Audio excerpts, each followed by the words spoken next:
हमेशा मैं ही क्यों झुकूं, हमेशा मैं ही क्यों सुनूं, जब मुझे पता है कि मैं गलत नहीं हूँ। मैं ही क्यों सॉरी बोलूं, जब मुझे पता है मेरी गलती ही नहीं है। कभी आपने भी ये सब महसूस किया है? वो गुस्सा, वो फ्रस्ट्रेशन, जब लगता है कि सामने वाला बस समझता ही नहीं। लेकिन एक सेकंड के लिए रुकिए और सोचिए, क्या मैं हमेशा हर चीज़ में सही हो सकती हूँ? मुझे याद है एक बार एक क्लोज दोस्त से फाइट हो गई। बात छोटी सी थी लेकिन मेरी ईगो बड़ी थी। मुझे बस ये प्रूव करना था कि मैं ही सही हूँ, और फाइट का फोकस प्रॉब्लम से हटके मेरे सही होने पर शिफ्ट हो गया।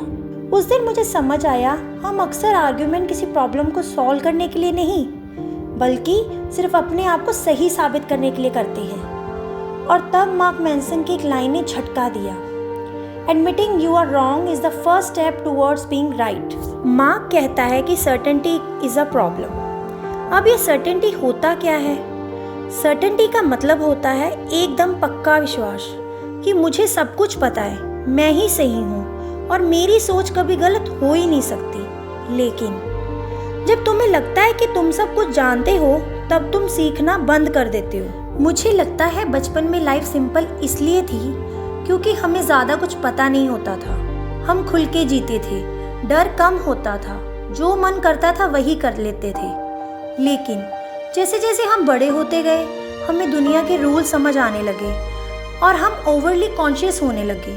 कुछ भी करने से पहले 100 बातें दिमाग में आती हैं। लोग क्या सोचेंगे, अगर फेल हो गया तो, और अगर गलत हो गया तो, और अक्सर जिन चीज़ों से हम डर रहे होते हैं वो कभी होती ही नहीं। ये सर्टेनिटी ही तो है जो इमेजिनेशन को एंजाइटी बना देती है। इसलिए जब हम ये मान लेते हैं कि शायद मैं गलत हो सकता हूँ, तभी तुम्हारे दिमाग नए आइडियाज़ के लिए ओपन होता है। तो जब भी किसी से आर्ग्यूमेंट हो, पहले एक काम करो, अपने माइंड को क्लियर करो।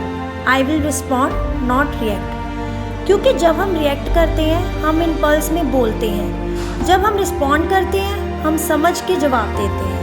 और अगर आर्ग्यूमेंट किसी ऐसे इंसान से हो रहा है जिसका ओपिनियन तुम बदल ही नहीं सकते, या जिसका तुम्हारी लाइफ पे कोई फ़र्क ही नहीं पड़ता, तो उस आर्ग्यूमेंट का मतलब ही क्या? और अगर आर्ग्यूमेंट किसी अपने से हो रहा है तो सुनो, ओपन माइंड से बात करो, और अगर लगता है तुम गलत हो तो कह दो, I am sorry, I was wrong. क्या पता तुम्हारे एक सॉरी से कोई रिश्ता टूटने से बच जाए। माँ कहता है हम सब गलत हैं, कभी ना कभी किसी न किसी चीज़ में। और गलत होना फेल होना नहीं होता है। गलत होना मतलब तुम ग्रो कर रहे हो। The more wrong you are, the more opportunity you have to be right later. तो नेक्स्ट टाइम जब तुम्हें लगे तुम्हारा ईगो हर्ट हो रहा है, तो सोचो, क्या तुम सच में सही हो या सिर्फ लग रहे हो कि सही हो? गलती मान लेना एक वीकनेस नहीं है, ये स्ट्रेंथ है। अपनी सोच को फ्लेक्सिबल रखना ये ग्रोथ की पहचान है। और ये मान लेना कि तुम गलत हो सकते हो, शायद यही तुम्हारा सबसे बड़ा सही फैसला हो। अगले एपिसोड में बात करेंगे उन सेक्रीफाइस की जो बाहर से तो नॉबल दिखते हैं लेकिन अंदर ही अंदर हमें खोखला कर रहे होते हैं। क्या कभी ना कहना हाँ कहने से ज़्यादा पावरफुल होता है? मिलते हैं अगले चैप्टर में, जहां हम सीखेंगे कि सेल्फलेसनेस और सेल्फ डिस्ट्रक्शन के बीच का डिफरेंस क्या होता है। So stay tune with us.